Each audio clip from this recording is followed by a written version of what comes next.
नमस्कार विद्यार्थी मित्रांनो, गुणोत्तर प्रमाण प्रकरणातलं हे चौथं लेक्चर आपण या ठिकाणी सुरुवात करतोय. छोटीशी बेसिकला रिव्हिजन देऊ. काय होतं आपलं गुणोत्तर, बरोबर. ए हॅज टू बी 2 बरोबर. कसं वाचतो रे आपण? एच्या वाट्याला किती 2 भाग, बीच्या वाट्याला किती 3 भाग, बरोबर. एकूण किती झाले 2 आणि 3 5 भाग, बरोबर. मग एचा वाटा किती झाला 5 पैकी 2 म्हणजे एचा वाटा झाला. बीचा वाटा किती झाला 5 पैकी 3, हा काय झाला बीचा वाटा झाला 5 पैकी 3, बरोबर आहे. सो अशा प्रकारे आपण अपूर्णांकाचं रीडिंग करतो. खूपदा आता आहे रिपीट असं झालं असं की सरांनी किती वेळा घेतलं सेम आकडे पण त्याचे 2 असतील, एस बी 2 असतील, बरोबर. पण लक्षात ठेवा बेसिक कन्सेप्ट आहे आणि एक्झाममध्ये पण असंच होणार आहे की एक्झाममध्ये पण फक्त ह्याच्यावरतीच तुम्ही गणित सोडवणार आहे. क्लिअर आहे. चलो तो सुरुवात करूया आपण आपल्या पहिल्या गणितापासून ह्या लेक्चरला. एका महाविद्यालयातील मुले आणि मुली यांचे गुणोत्तर 5:6 आहे. जर मुली आणि मुले यांच्या संख्या अनुक्रमे 20% आणि 10% वाढवल्या तर मुली आणि मुले यांचे नवीन गुणोत्तर सांगा. अगोदरचं किती आहे 5:6, ठीक आहे. सो कुणी असं पण करू शकतं 5x आणि 6x मानलं, कुणी डायरेक्ट 5:6 घेतलं तरीसुद्धा चालू शकतं. चेंज काय झाला आहे, मुलींची संख्या कितीने वाढली 20% वाढली. 20% वाढ म्हणजे गुणले 120/100, बरोबर आहे. खाली 10% मुलांची संख्या वाढली म्हणजे गुणले 110/100. जसं आता पुढं शेकडेवारी येईल तिथं तुम्हाला हे कळलं की हे कसं केलं.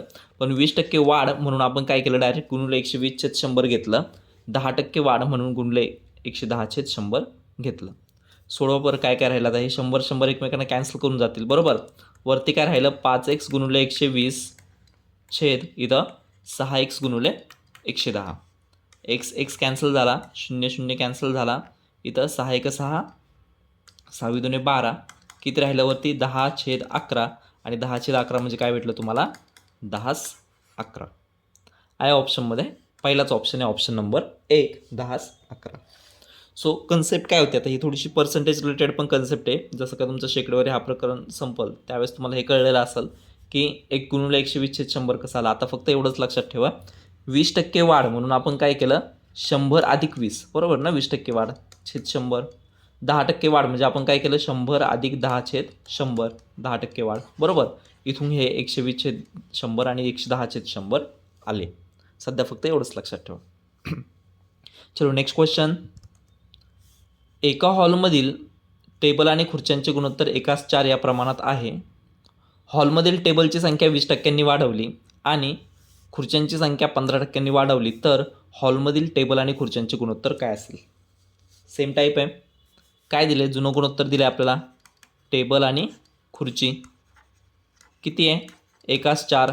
सो x आणि 4x माना होऊ शकतं असं, ठीक आहे. डायरेक्ट 1 आणि 4 घेतलं तरी पण चालू शकतं. आता काय टेबलची संख्या 20% वाढली गुणले 120/100, बरोबर आहे. आता खुर्च्यांची संख्या कितीने वाढली 15% वाढली गुणले 115/100.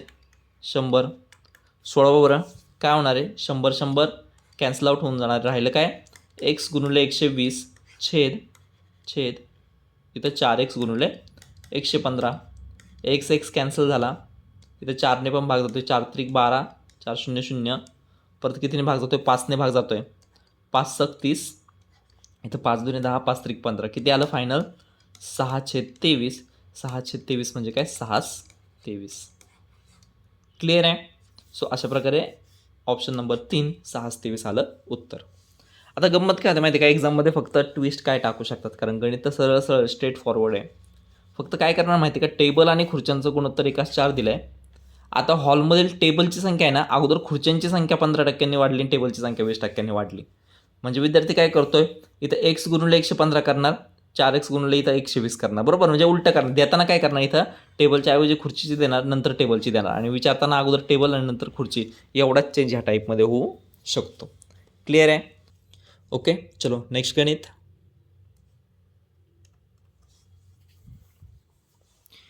आता हे जे टाईप आहेत ना हे थोडेसे महत्त्वाचे. इथून पुढचे गणित आपल्याला बऱ्यापैकी हेच पाहिजेत.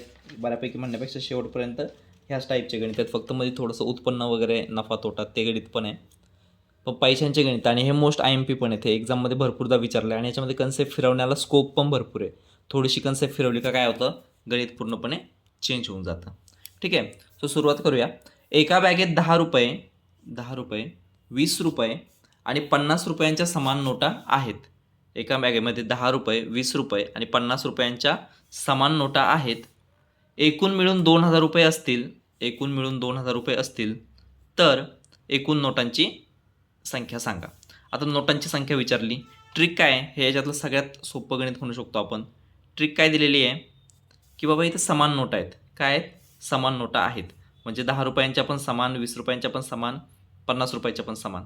सो आपण काय मानू? समान म्हणजे किती? 10 रुपयांच्या एक्स नोटा, बरोबर, 20 रुपयांच्या एक्स नोटा आणि 50 रुपयांच्या पण एक्स नोटा.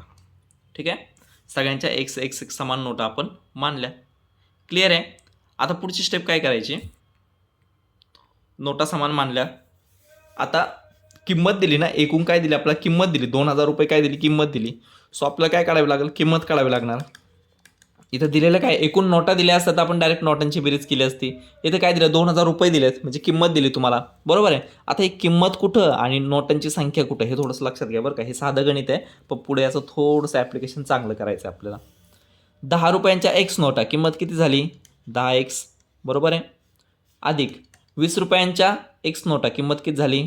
20x, अधिक 50 रुपयांच्या एक्स नोटा किंमत किती झाली? 50x, बरोबर. इथपर्यंत आता करायचं काय आपल्याला? ह्या सगळ्यांची बेरीज किती दिली आपल्याला?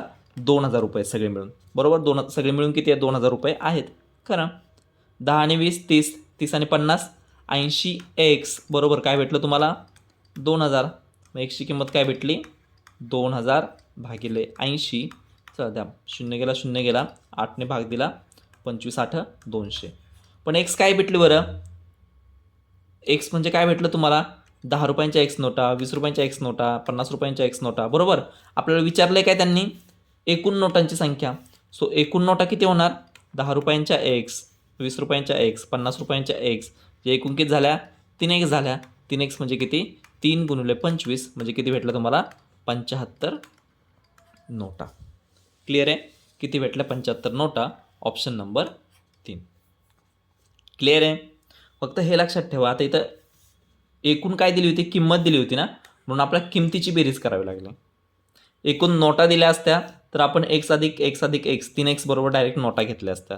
ते किंमत कुठे घ्यायची? नोटा कुठे घ्यायच्या? किमतीचं गुणोत्तर कुठे घ्यायचं? नोटांचं किंवा मूल्यांचं गुणोत्तर कुठे घ्यायचं? किंमत म्हणजे मूल्य आणि नोटा म्हणजे संख्यांचं गुणोत्तर कुठे घ्यायचं, बरोबर. सो ह्या गणितामध्ये ट्रिकच एवढी आहे बरं का. म्हणजे थोडं शॉर्टकटमध्ये जर सांगायचं झालं ना, 10 रुपयाची एक नोट, बरोबर. नोटची संख्या एकच असणार आहे, पण किंमत किती झाली? 10 रुपये, बरोबर. 20 रुपयांची एक नोट, बरोबर. सो किंमत किती झाली? 20 रुपये. आता जर तुम्ही 10 रुपयाची एक नोट आणि 20 रुपयांची एक नोट, तर तुम्ही नोटांचं गुणोत्तर जर घेतलं नोटा तर काय आहे? एकाच एक म्हणजे काय? 10 रुपयांची पण एक नोट, 20 रुपयांची पण एक नोट. पण जर तुम्ही किमतीचं किंवा मूल्याचं गुणोत्तर घेतलं तर 10 रुपयाची किंमत होती 10 रुपये आणि 20 रुपयांची 20 रुपये म्हणजे किती आलं? एकाच 2. ठीक आहे, हा फरक पडतो. म्हणजे हे जे गणित आहेत ना, जेवढे नोटा, एवढी नाणी होती, एवढं हे होतं, एवढं ते होतं, बरोबर. हे सगळं कुठं जाते माहिती का? हे सगळं फक्त नोटांचं गुणोत्तर आणि किमतीचं गुणोत्तर, एवढंच फक्त. इथंच सगळा खेळ डन होतोय. क्लिअर आहे. सो एवढं फक्त लक्षात राहू द्या की नोटांचं गुणोत्तर काढलं आहे, इथं काय मूल्याचं गुणोत्तर काढलं. तर ऑलरेडी आपल्याला किंमत दिली होती म्हणून आपण ह्या किमती काढल्या. एक्स नोटा म्हणून 10x, बरोबर. 20 रुपयांच्या 20 नोटा म्हणून 20x किंमत झाली. 50 रुपयांच्या 50 नोटा म्हणजे 50x किंमत झाली. हे समजण्यासाठी पहिलं गणित आपण सोपं घेतलं आहे. इथून पुढच्या म्हणजे पुढच्या गणित पण सोपेच आहेत, फक्त कन्सेप्ट कोणती वापरायची ते आपल्याला कळलं. हे थोडंसं डोक्यामध्ये परफेक्ट राहू द्या. चलो जायचं पुढचं गणित. 50 पैसे 1 रुपयाची नाणी प्रत्येकी 3:2 या प्रमाणात घेतल्यास 140 रुपयात 50 पैशांची नाणी किती येतील? ओके. आता मला सांगा, 50 पैसे आणि 1 रुपयाची नाणी प्रत्येक किती? 3:2 प्रमाणात आहे. म्हणजे 50 पैशांची जर 3 नाणी असली तर 1 रुपयांची किती नाणी आहेत? 2 नाणी आहेत, बरोबर आहे. आता त्याचाच जर विचार तुम्ही रुपयांचा जर केला तर 140 रुपये आहेत. इथं किती दिलेत? वरती 3:2. गुणोत्तर कसलं दिलं आहे? नाण्यांचं दिलं आहे, म्हणजे संख्येचं गुणोत्तर दिलं आहे, बरोबर. आणि इथं काय दिलं आहे? रुपये म्हणजे मूल्य दिलं आहे किंवा किंमत दिली. काय दिली? किंमत दिली. क्लिअर आहे. सो आता हे कसं रन करायचं बघा. थोडंसं तर मांडताना असं सिस्टमॅटिक मांडू नका, कन्फ्युजन नाही राहणार. समजा नाणी सेपरेट घेऊ आपण, नाण्यांची संख्या, नाणी म्हणजे काय, नाण्यांची संख्या आणि किंमत. किंमत का काढायची, कारण एंडला जाऊन किंमतच आहे ना इथं रुपये. आणि किती आहेत नाणे आपल्याकडे, 50 पैशाची नाणी आहेत आणि 1 रुपया. बरोबर आहे. सांगा आता, नाणी 3:2 प्रमाणात. 3:2 प्रमाणात म्हणजे 3x आणि 2x. बरोबर आहे. 50 पैसे आणि 1 रुपयाची नाणी 3:2 प्रमाणात आहे. मग आपण काय केलं, 50 पैशाचे 3x मानले आणि 1 रुपयाचे काय मानले, 2x मानले. आता हे पैसे आहेत, हे काय रुपये आहे. सो आपण काय करू, दोघांना सेम सेम करून घेऊ ना. आता याला 0.5 रुपया म्हणण्यापेक्षा आपण 1 रुपयाला 100 पैसे म्हणू. हे थोडं सोपं आहे. क्लिअर आहे. सेम सेम झालं, 50 पैसे 100 पैसे. आता मला सांगा किंमत कशी काढायची. किमतीचं गुणोत्तर किंवा किंमत कशी, 50 पैशांचे 3x नाणे म्हणजे 50 गुणले 3x किती भेटलं, 150x. 50 पैशांची 3 नाणे म्हणजे किती झालं, 50 गुणले x. बरोबर. 1 रुपयांची 2 नाणी, 1 रुपयांची 2 नाणी म्हणजे किती झालं, हे 100 गुणले 2 किती पैसे, 200. 200x. क्लिअर आहे. सो किंमत काय भेटली तुम्हाला, 150x अधिक 200x. ही काय भेटली तुम्हाला, किंमत भेटली ना. आपण नाणे तर इकडं होते, किंमत इकडे काढली, तर एकूण रुपये किती येते, 140 रुपये. सो 140ला पण तुम्ही पैशात रूपांतर करा, काय होणार, गुणुले 100 होणार. बरोबर आहे. काय केलं, 140ला सुद्धा पैशात रूपांतर केलं. रुपये होते ना, पैशात केले. का तर 50 पैसे 1 रुपयाचं पण पैशात केलं आहे आणि 140 रुपयांचं पण पैशामध्ये कन्व्हर्जन केलं. बेसिक गोष्ट लक्षात घ्या. गुणोत्तर कशाचं दिलं आहे, नाण्याच्या संख्येचं दिलं आहे. फायनली इथं काय दिली, किंमत दिली, म्हणून आपण किंमत काढून घेतली इथं. क्लिअर आहे. चलो सोडवा. फायनल आता काय येणार आहे, 150 आणि 200 म्हणजे किती भेटलं, 350x बरोबर 140 गुणले 100. मग x बरोबर काय भेटलं आपल्याला, 140 गुणले 100 छेद 350. द्या बरं भाग कशाने जातोय, 0 गेला 0 गेला, 7 2 14, 7 5 35, 5 1 5, इथं 5 2 10, 5 0 0 किती आलं, एक्सची किंमत 40.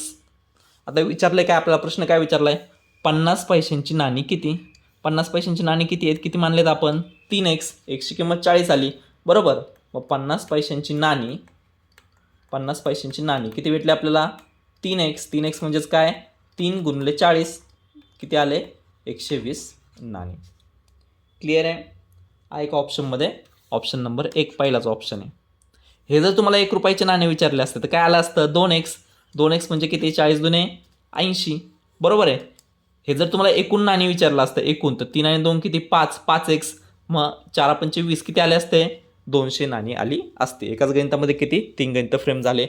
50 पैशाचे विचारले किंवा 1 रुपयाचे विचारले किंवा एकूण नाणे विचारले, किंवा असं पण गणित विचारलं जाऊ शकतं. कसं की बाबा 50 पैशांची नाणी आणि 1 रुपयांची नाणी याच्यामध्ये फरक कितीचा आहे, कितीचा फरक आहे, 3x आणि 2x मध्ये एक्सचा. आणि x बरोबर किती आलं आहे आपलं, 40. क्लिअर आहे. सो 3-4 गणितं फक्त एकाच गणितावरती फ्रेम होऊ शकतील. क्लिअर आहे. चलो फक्त लक्षात काय ठेवायचं आहे, दिलं आहे नाण्यांचं गुणोत्तर आणि इकडं किंमत आहे. बरोबर. आणि एंडला परत नाणी विचारलेत, म्हणून आपण काय केलं, इथं किंमत काढून घेतली. क्लिअर आहे. चलो नेक्स्ट. एका थैलीत 1 रुपया 50 पैसे आणि 25 पैसे, 1 रुपया 50 पैसे 25 पैसे यांची 5-6-8 या प्रमाणात नाणी आहेत. 5-6-8 या प्रमाणात नाणी आहेत. जर त्यांची एकूण किंमत 420 रुपये असेल तर 50 पैशांची नाणी किती आहेत. ठीक आहे. परत एकदा चेक करा. इथं कसलं दिलं आहे, 1 रुपया 50 पैसे आणि 25 पैसे. हे काय दिलं आहे तुम्हाला, नाण्यांचं गुणोत्तर दिलं आहे. नाण्यांची काय संख्येचं गुणोत्तर दिलं आहे. आणि फायनली 420 म्हणजे काय दिली तुम्हाला, किंमत दिली. 420 म्हणजे काय दिली तुम्हाला, किंमत दिली. क्लिअर आहे. आता हे कसं सॉल्व करणार, अगोदर किंमत काढून घ्या. आपल्याकडं माहिती आहे काय काय आहेत, 1 रुपयाचा कॉईन आहे आपल्याकडं, 50 पैशाचा कॉईन आहे. बरोबर. आणि 25 पैशाचा कॉईन आहे. 1 रुपया म्हणजेच किती, त्याला कन्वर्ट जर केलं तर 100 पैसे. इथपर्यंत बरोबर आहे. आता नाणी आणि त्यांची किंमत. क्लिअर आहे. आता नाणी बघा बरं किती किती दिलेत आपल्याला, 5-6-8. 1 रुपया 50 पैसे 25 पैसे. सो 1 रुपयाचे आपण 5x मानू, 50 पैशाचे आपण 6x मानू, 25 पैशांचे आपण 8x मानू. क्लिअर आहे इथपर्यंत. सांगा बरं किंमत किती येईल, 5 गुणले 100. 1 रुपयाच्या नाण्याची किंमत आली 500x. बरोबर. 50 पैशाच्या नाण्याची 5 30 किती आली, 300x. इथं 25 200. 25 पैशाच्या नाण्याची किंमत किती आली, 200x. सगळ्यांची जर बेरीज केली तर किंमत किती भेटली आपल्याला 5 आणि 3 8, 8 आणि 2 10, 1000 एक्स. ही काय भेटली आपल्याला एकूण किंमत भेटली. काय भेटली एकूण किंमत भेटली. पण किंमत किती दिली आपल्याला इथं 420 रुपये. बरोबर आहे. म्हणजे 1000 एक्स म्हणजे काय असणार आहे 420 रुपये. रुपयांचं कशात कन्वर्जन करा पैशात कन्वर्जन करा. बरोबर. हे सगळे 100 पैसे 50 पैसे 25 पैसे पैशामध्ये आहेत का नाही. मग आपण काय केलं इकडं रुपयांचं पण कन्वर्जन कशामध्ये केलं पैशामध्ये केलं. बरोबर आहे. मग एक्सची किंमत काय भेटली तुम्हाला 420 गुणिले 100 छेद 1000. 2 शून्य 2 शून्य गेले. हा शून्य पण गेला. किती आलं 42. 42 काय आली. पण एक्सची किंमत आता विचारलं आहे काय आपल्याला 50 पैशांची नाणी किती. सांगा बरं 50 पैशांची नाणी किती आहेत. किती मानलेत आपण इथं 6x. बरोबर. 50 पैशांची नाणी किती भेटली 6x. 6x म्हणजे काय 6 गुणिले 42. 6 दुने 12, 2 हात चाला 1, 6 चोक 24 आणि 1 25. किती आलं उत्तर 252. Option number 3. क्लिअर आहे. किती आलं उत्तर आपलं 252. सो हेच लक्षात ठेवायचं फक्त नाणी आणि त्यांचं किंमत दिली ना एंडला जे दिले ते आपल्याला काढायचं. कधीतरी असं होईल तुम्हाला की इथं मूल्यांचं गुणोत्तर देतील आणि एकूण नाण्यांची संख्या एवढी आहे. बरोबर आहे. तिथंसुद्धा आपली मेथड काय असणार आहे सेम मेथड असणार आहे. क्लिअर आहे. चलो नेक्स्ट. एका बॅगेत 1 रुपयांची नाणी 50 पैशांची नाणी 25 पैशांची नाणी यांच्या मूल्यांचे गुणोत्तर. ओके. आता बघा आपण मागच्या गणितातच बोललो. मी जे सांगितलं तेच इथं आले. आता गुणोत्तर कसलं दिलं आहे मूल्यांचं म्हणजे किमतीचं गुणोत्तर दिलं आहे. बरोबर आहे. आणि काय विचारलं आहे आपल्याला किमतीचं गुणोत्तर किती आहे 13, 11, 7. 13, 11, 7. बरोबर. म्हणजे 1 रुपयांच्या नाण्याची किंमत 13च्या पटीत 50 पैशांच्या नाण्याची किंमत 11च्या पटीत 25 पैशांच्या नाण्याची किंमत 7च्या पटीत.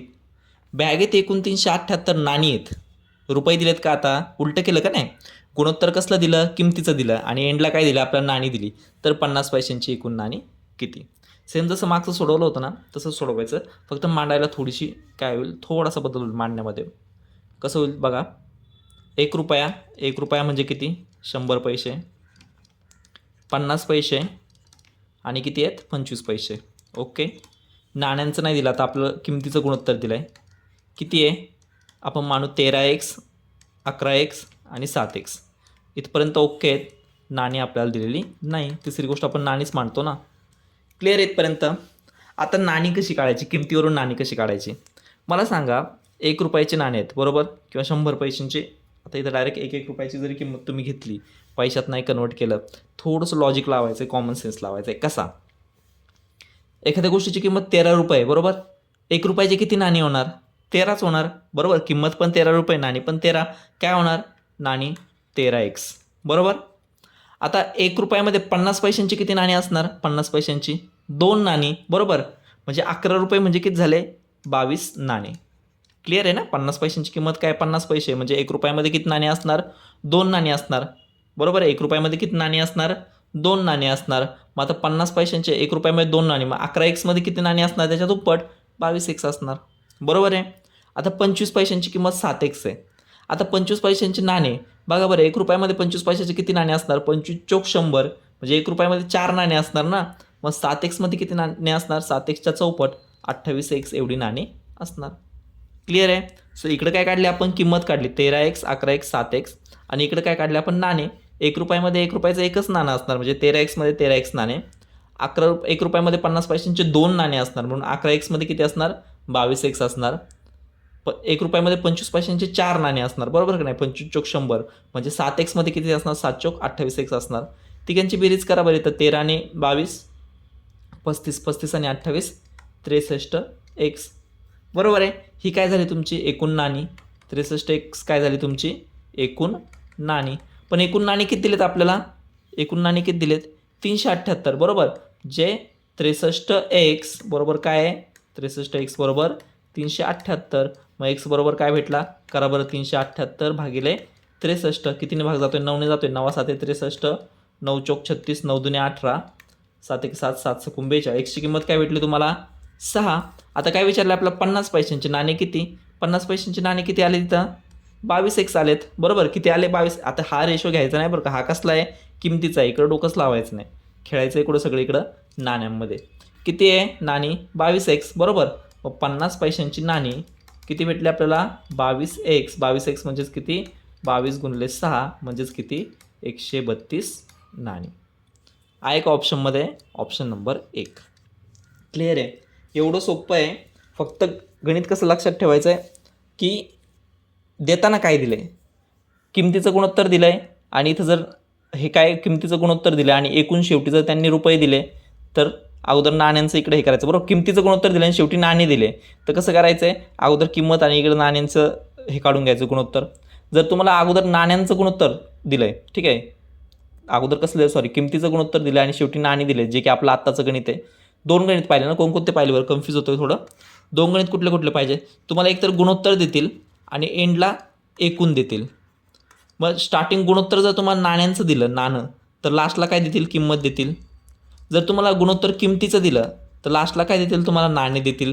काहीही दिलं तरी हे असा दुसरा रेशो तयार करायचा आणि मग हे सोडवायचं. क्लिअर आहे, काहीही कन्फ्युजन नाही. चलो नेक्स्ट थोडंसं टाईप चेंज करू. आता याच्यामध्येच आपल्याला ते उत्पन्न बचत खर्च त्या टाईपमधले पण गणितं घ्यायचे आहेत. सो नेक्स्ट टाईप तो घेऊ. आय होप की सगळ्यांना हे समजलं असेल. ही मेथडच अप्लाय करायची, दुसरी कुठलीही मेथड जास्त असं हे करत किचकट करत बसू नका. हे कसं आहे, समजायला पण सोपं आहे, मांडायला पण, आणि चुका व्हायचे चान्सेस काय होणार, इलिमिनेट होणार, कमी होत जाणार. ठीक आहे. चलो नेक्स्ट. भरत आणि अंकित यांचे मासिक उत्पन्न 3:2 प्रमाणात आहे. दोघांची मासिक बचत 4:1 प्रमाणात आहे. भरत आणि अंकितचा मासिक खर्च प्रत्येकी 20,000 रुपये असेल तर त्यांचे अनुक्रमे मासिक उत्पन्न सांगा. ठीक आहे. आता एक बेसिक कन्सेप्ट आहे जी आपण मागच्या पण लेक्चरमध्ये पाहिली होती, ती आपल्याला थोडीशी रिवाईज म्हणजे ती लक्षात असली पाहिजे. काय की उत्पन्न बरोबर काय असतं, उत्पन्न बरोबर काय असतं, खर्च वजा बचत. उत्पन्न बरोबर काय असतं, खर्च अधिक बचत. वजा नाही बरोबर, खर्च जेवढा तुम्ही खर्च केला आणि तुमच्याकडे राहिले ते म्हणजे काय, तुमची बचत असते. किंवा याला जर थोडंसं हे करायचं असेल, उलट मांडायचं असेल तर बचतच्या स्वरूपात मांडू शकतो आपण. कसं, बचत बरोबर, हाच फॉर्म्युला नाही आहे, आता कॉमन गोष्ट आहे. बचत, तुमची बचत काय असणार आहे, तुमचं जे काय उत्पन्न आहे बरोबर, उत्पन्न वजा काय असणार आहे, खर्च. तुमचं उत्पन्न जे आहे त्याच्यातून तुम्ही खर्च काय करा, कट करा, तुम्हाला काय राहिलेली काय भेटली, बचत भेटली. ही कन्सेप्ट माहिती असली पाहिजे. आता भरत आणि अंकित उत्पन्न किती आहे बरं, भरत आणि अंकित 3:2 आहे बरोबर उत्पन्न. मग आपण 3x आणि 2x मानू शकतो बरोबर आहे. आता बचत पुढचं काय दिलं त्यांनी, मासिक बचत 4:1 प्रमाणात आहे. पुढचं बचतीचं हे दिले गुणोत्तर बरोबर. आता बचतीचं गुणोत्तर कसं तयार होणार बरं, बचतीचं गुणोत्तर, भरतचे 3x आहेत बरोबर, अंकितचे 2x आहेत, काय उत्पन्न, त्याच्यापैकी 20,000 रुपये त्यांनी खर्च केला. दोघांनी पण 20,000 रुपये सेम खर्च केला. म्हणजे 3x वजा 20,000, 2x वजा 20,000, 3x वजा 20,000 ही काय झाली, भरतची बचत झाली बरोबर आहे ना, खर्च काढून टाकला आपण उत्पन्नातून. 2x वजा 20,000 ही काय झाली, अंकितची बचत झाली, काय काढून टाकला आपण, खर्च काढून टाकला उत्पन्नातून. आणि ह्या दोघांचं गुणोत्तर दिलं आहे तुम्हाला 4:1. अवघड आहे का काही, सोडू शकता. करा तिरकस गुणाकार, एकनी इकडं गुणलं काय आलं, 3x वजा 20,000 बरोबर, याने इकडं गुणलं 4 दुने 8, 8x वजा 80,000 बरोबर आहे, 20 चोक 80. सोडवा, एक एक्सच्या टर्म एका साईडला आणि बाकीचं दुसऱ्या साईडला घेऊन जा. 8x वजा 3x बरोबर काय भेटलं आपल्याला, 80,000 वजा 20,000 बरोबर आहे. सो 5x बरोबर काय भेटलं, 60,000. मग एकची किंमत काय भेटली, 5 इकडे गेला भागिले झाले, 12×5 60, किती भेटलं, 12,000. क्लिअर आहे. आता काय विचारलं त्यांनी आपल्याला, उत्पन्न विचारलं आहे कुणाकुणाचं, भरत आणि अंकित. किती मानलं आहे, 3x आणि 2x. करा, किती येत आहे, 3x आणि 2xची किंमत काढा. x बरोबर 12,000, मग 3x किती झाले, 36,000. x बरोबर 12 म्हणजे 2x किती झाले, 24,000. आहे का ऑप्शन, 36,000 आणि 24,000, ऑप्शन नंबर 3. क्लिअर आहे.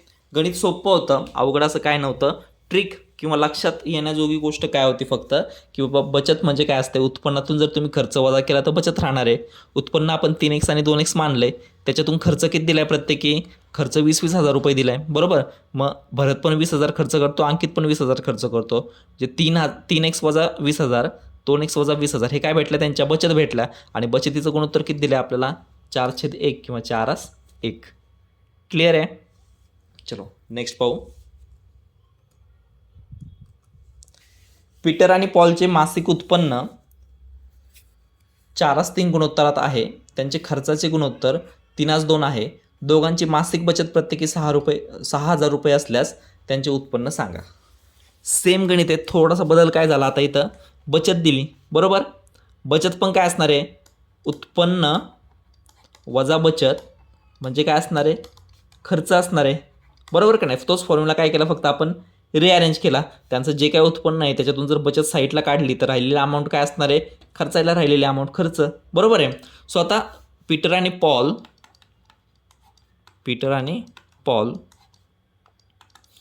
4x आणि 3x. पीटर आणि पॉल किती, 4x आणि 3x बरोबर. काय मानलं आपण, उत्पन्न मानलं, दिलं ना ऑलरेडी आपल्याला 4:3 गुणोत्तरात आहे. मग आपण किती मानलं, 4x आणि 3x. आता काय करायचं, त्यांचं खर्चाचं गुणोत्तर 3:2 आहे, पण खर्च कधी येणार आहे, उत्पन्न वजा बचत बरोबर आहे. सो 4x वजा 6,000 छेद पॉलचं किती, 3x वजा 6,000 बरोबर. काय भेटलं तुम्हाला, खर्चाचं गुणोत्तर 3:2, 3/2. हे कसं केलं एवढं समजलं पाहिजे. हा सेम फॉर्म्युला आहे बरं का, फक्त आपण फिरवतोय. उत्पन्न बरोबर खर्च अधिक बचत, खर्च इकडे घेऊन यावरती बचत राहिली, बचत इकडे घेऊन या इकडे खर्च राहिला बरोबर आहे. आता खर्चाचं गुणोत्तर म्हणलं आपण बचत वजा करणार, किती आहे बचत, 6,000 रुपये. मग 4x पीटरच्या उत्पन्नातून पण 6,000 वजा केले, त्याचा खर्च राहिला. पॉलच्या 3x मधून 6,000 वजा केले, त्याचा खर्च राहिला. आणि खर्चाचं गुणोत्तर काय, 3:2. तिरकस गुणाकार करा, 2 इकडे गुणलं, 4 दुने 8x वजा 6 दुने 12,000 बरोबर. 3 इकडे गुणलं, 3 त्रिक 9x वजा 6 त्रिक 18,000. आता करा, x च्या टर्म एका साईडला घेऊन जा, 9x वजा 8x बरोबर काय भेटलं तुम्हाला, 18,000 वजा 12,000. जे एक्सची किंमत काय भेटली, एक्स बरोबर 18तून 12 गेले 6,000 रुपये. एक्स काय भेटलं तुम्हाला, 6,000 रुपये. विचारलं काय आपल्याला, उत्पन्न सांगा. उत्पन्न काय असणार, 4x आणि 3x बरोबर. पीटरचं 4x, पॉलचं 3x. 4x म्हणजे काय भेटलं, 6 चौक 24,000, एक्सची किंमत 6,000 आहे ना. आणि 3x काय भेटलं, 6 त्रिक 18,000 रुपये. 24,000 आणि 18,000 रुपये, ऑप्शन नंबर 1. क्लिअर आहे. सो असं गणित जरी आलं आपल्याला, उत्पन्नाचं गणित वगैरे विचारलं, आणि हे विचारलं जातं, अशा प्रकारचे गणित विचारलेले आहेत एक्झामला. मोस्ट ऑफ द आहेत ना, आपण काय केलं माहिती आहे का, टाईप घेताना किंवा टाईप बनवतानाच आहेत ना, प्रश्न उचलतानाच PYQ उचललेत. म्हणजे काय, बेसिक पहिल्या 1-2 लेक्चरमध्ये आपलं बेसिक कवर होतं आहे. आणि पुढचे जे काही गणित आहेत ना, म्हणजे टाईप सेम आहेत किंवा तशा प्रकारचे गणित, पण ते आकडे पण साधे साधे न घेता आपण काय केलं, डायरेक्ट जे PYQ आहेत ना तेच उचललेत. त्याच्यामुळे ॲक्च्युअल एक्झाममध्ये जी भाषा असणार आहे ती भाषा आपल्याला ह्या गणिताच्या माध्यमातून पाहायला मिळते. ठीक आहे. सो अजून एक गणित आपण या लेक्चरमध्ये घेऊ, म्हणजे हे लेक्चर आपल्याला स्टॉप करता येईल. बऱ्यापैकी आत्तापर्यंत जेवढं झालं, आपण किती टॉपिक पाहिले, एक उत्पन्नाचं एक पाहिलं आहे, त्याच्या अगोदर काय पाहिलं आपण, नाण्यांचं, कॉईनचं पाहिलं, आणि त्याच्या अगोदर थोडंसं चेंज म्हणजे थोडासा एक वेगळा गणित म्हणू शकतो आपण, पहिल्यापेक्षा 1-2-3 गणित वेगळे पाहिलेले बरोबर. असे 2-3 टाईप आपण याच्यामध्ये घेतलेत. नोटांच्या अगोदर 10% वाढ, 20% वाढ झाली, टेबल खुर्ची, मुलांची संख्या, मुलींची संख्या, ते गणित आपण घेतलं होतं बरोबर. त्याच्यानंतर नाणी किंवा कॉईनचे गणित घेतलं, नोटांचे गणित घेतले, आणि त्याच्यानंतर आता हे उत्पन्न किंवा खर्चाचं गणित घेतलं आहे. ठीक आहे. सो एक शेवटचं गणित पाहू आपण याच्यामध्ये. A आणि Bचे मासिक उत्पन्न अनुक्रमे x + 1,500 रुपये आणि x रुपये आहे.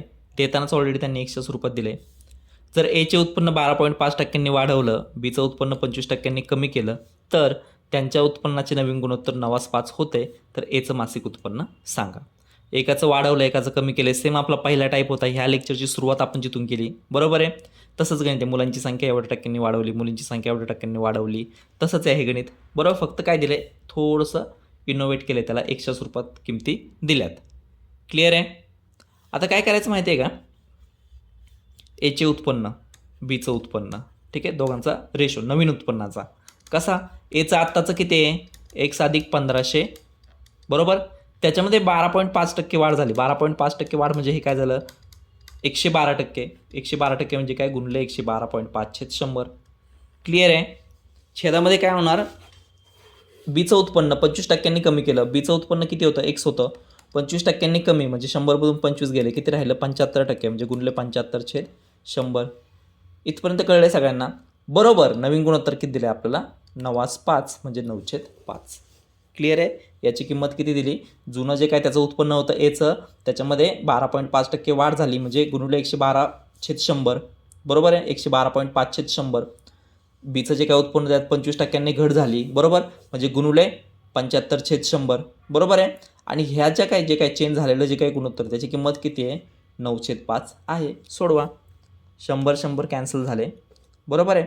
आता हे जर तुम्ही दशांशचिन्ह काढून टाकलं तर हे असंच राहू द्या, x अधिक 1500, बरोबर, छेद x गुणुले इथं 112.5चं जर तुम्ही दशांशचिन्ह काढून टाकलं तर किती झालं, 1125/750. वरती पण 10ने गुणलं, खाली पण 10ने गुणलं, बरोबर आहे. आता हे ना तुम्हाला पर्सेंटेज चॅप्टर ज्यावेळेस तुम्ही पाहताल ना त्यावेळेस तुम्हाला डायरेक्ट कळेल की बाबा इथं 112.5/100ला डायरेक्ट शॉर्टकट ट्रिक होती, गुणुले समथिंग होतं, बरोबर. जसं येईल पुढच्या लेक्चरमध्ये पर्सेंटेज कवर होईल तिथं ते कळेल, पण जोपर्यंत येत नाही तोपर्यंत आपण कन्व्हेन्शनल मेथडने सोडवू. 25ने भाग जातोय, 25 त्रिक 75, 25 0 0, इथं 25 चौक 100, 25 5 125, परत कितीने भाग जातोय, 5ने भाग जातोय, 5 9 45, 5 सक 30, परत 3ने भाग जातोय, 3 त्रिक 9, 3 दुने 6. क्लिअर आहे. तिरकस गुणाकार करू शकता. इथं काय राहिलं फक्त अंशामध्ये 3 छेदामध्ये 2. मग x अधिक 1500 गुणुले 3 राहिलेत, बरोबर, गुणुले हे 5 पण आपण इकडे घेऊन गेलो, 5 बरोबर काय भेटलं तुम्हाला, x गुणुले 9 गुणुले 2. हे फक्त लक्षात घ्या तिरकस गुणाकार कसा केला आहे. इथं अंशामध्ये हे आणि 3 ऑलरेडी होते, 5 फक्त इकडे घेऊन गेलो आपण, गुणुले 5 झालं.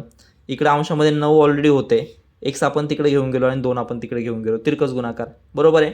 तर सोडवा. 3 5 15, 15x अधिक इथं काय आहे 1500, 3 5 15, 15 गुणले 15, 15 गुणले 15 काय होणार, 15चा वर्ग 225, वरती 2 0, बरोबर आहे.